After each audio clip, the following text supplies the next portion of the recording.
You are about to experience it, the clear light, in its reality, in the Bardo state, wherein all things are like the void and the cloudless sky, and the naked, spotless intellect is like a transparent space without circumference or center. At this moment, know yourself and abide in that state.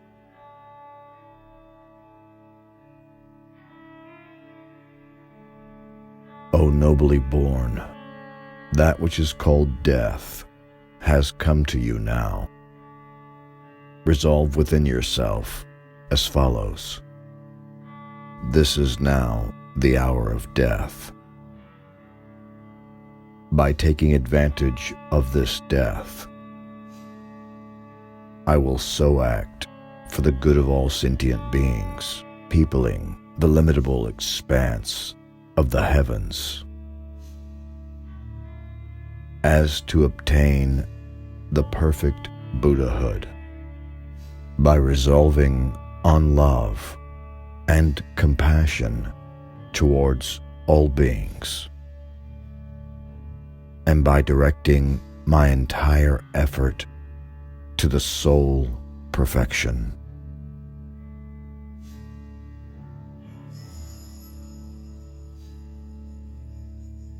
Shape your thoughts as follows, especially at this time when the Dharma Caya of clear light in the state after death can be realized for the benefit of all sentient beings.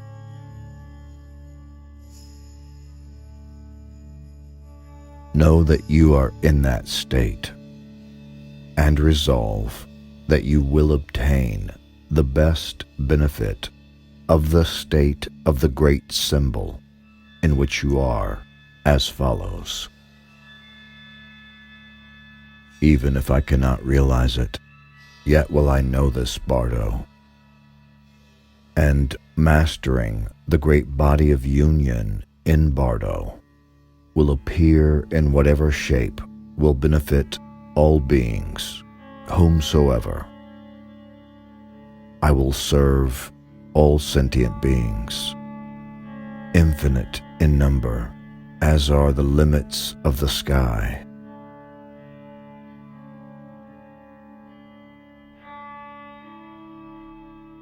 O nobly born, listen. You are now experiencing the radiance of the clear light of pure reality.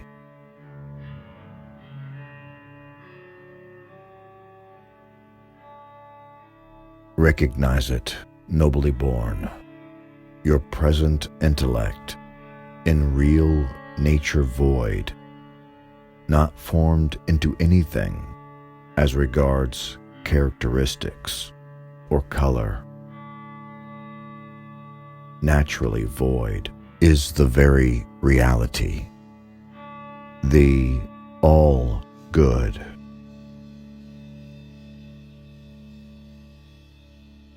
Your own intellect, which is now voidness, yet not to be regarded as the voidness of nothingness, but as being the intellect itself, unobstructed, shining, thrilling, and blissful. It is your very consciousness, the all-good Buddha.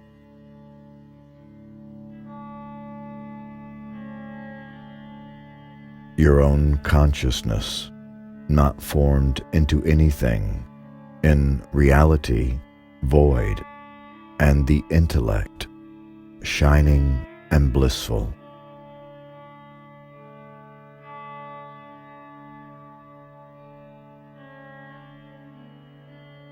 These two are inseparable. The union of them is the Dharma Caya state of perfect enlightenment.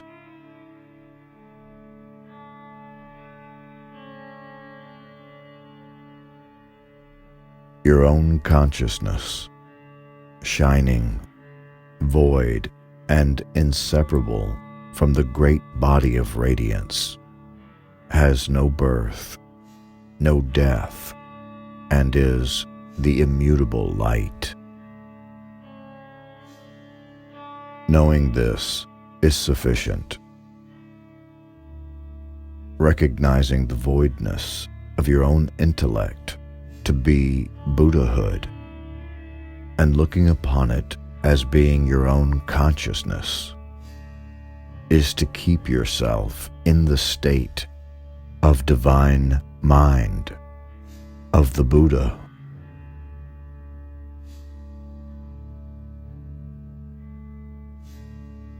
It will cause the naked consciousness to be recognized as the clear light, and recognizing one's own self, thus one becomes permanently united with the Dharmakaya, and liberation will be certain.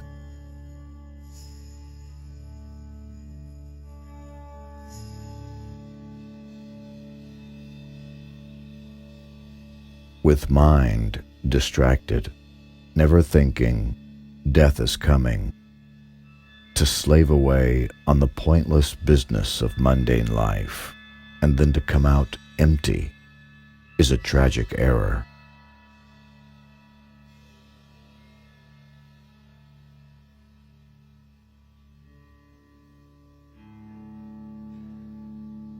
You don't have to be a philosopher. You just have to want to know who you are.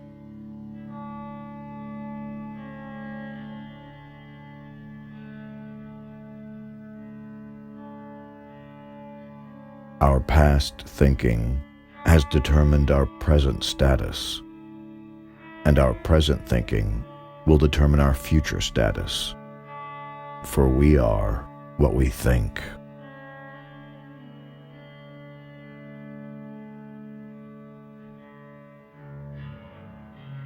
Transcendent renunciation is developed by meditating on the preciousness of human life.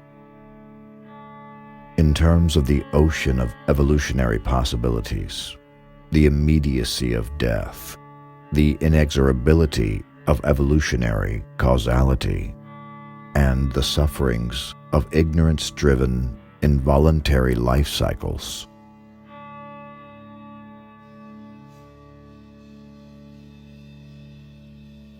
Renunciation automatically occurs when you come face to face with your real existential situation,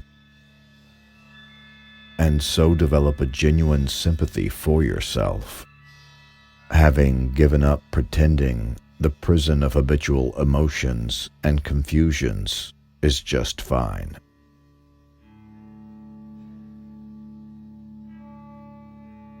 Meditating on the teachings given on these themes in a systematic way enables you to generate quickly an ambition to gain full control of your body and mind in order, at last, to face death confidently,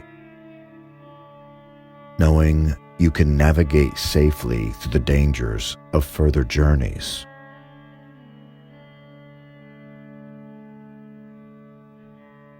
Wasting time investing your life in purposes that you cannot take with you becomes ludicrous, and when you radically shift your priorities, you feel a profound relief at unburdening yourself of a weight of worry over inconsequential things.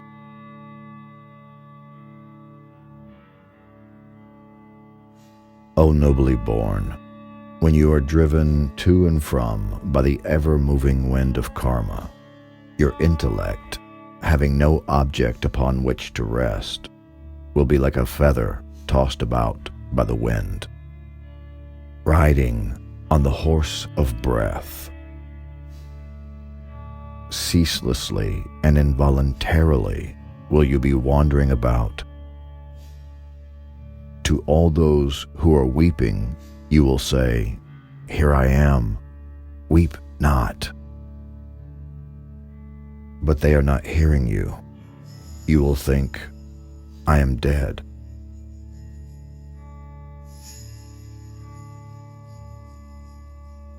Be not attracted to that dull, bluish, yellow light from the human world. That is the path of your accumulated propensities, of violent egotism, come to meet you. If you are attracted by it, you will be born in the human world and will have to suffer birth, age, sickness, and death. And you will have no chance of getting out of the quagmire of worldly existence. That is an interruption to obstruct your path of liberation. Therefore, look not upon that light. Abandon egotism. Abandon propensities. Be not attracted towards it. Abandon all your notions of the past without attributing a temporal sequence.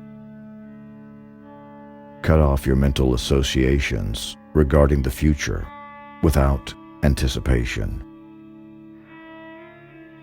Rest in a spacious modality without clinging to the thoughts of the present.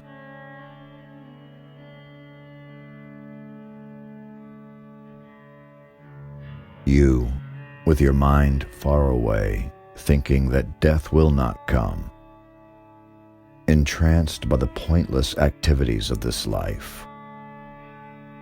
If you were to return empty-handed now, would not your life's purpose have been utterly confused? Recognize what it is that you truly need. It is a sacred teaching for liberation.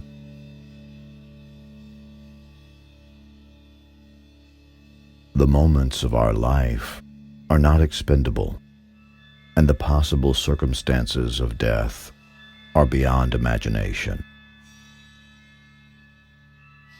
If you do not achieve an undaunted, confident security now, what point is there in your being alive, O living creature?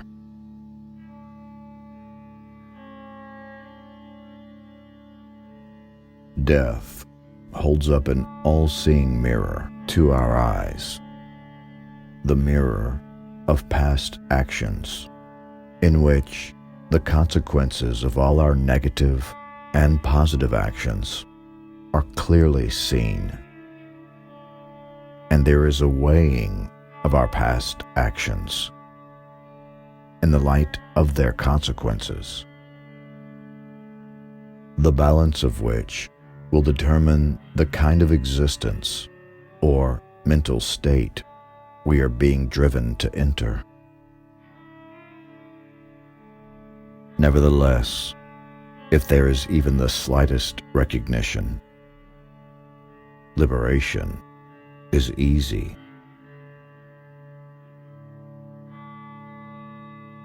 Because once the awesome, terrifying, and fearful appearance of death arises, the awareness does not have the luxury of distraction.